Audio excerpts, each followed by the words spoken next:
Today we are excited to embark on this journey together and share this special moment. Your presence adds significance to our gathering and we look forward to a fruitful and engaging event. Thank you for being here.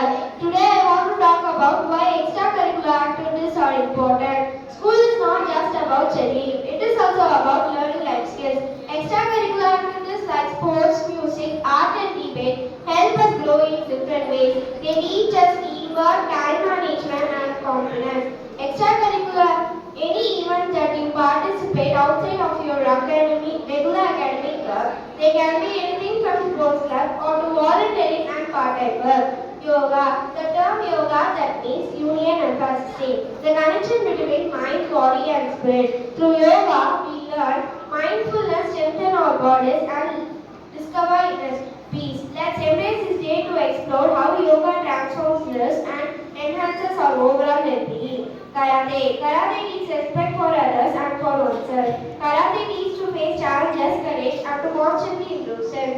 Karate teaches integrity, humility, loyalty and compassion. Karate improves stamina, strength, speed and flexibility. Running improves heart health, breathing and metabolism. Thank you.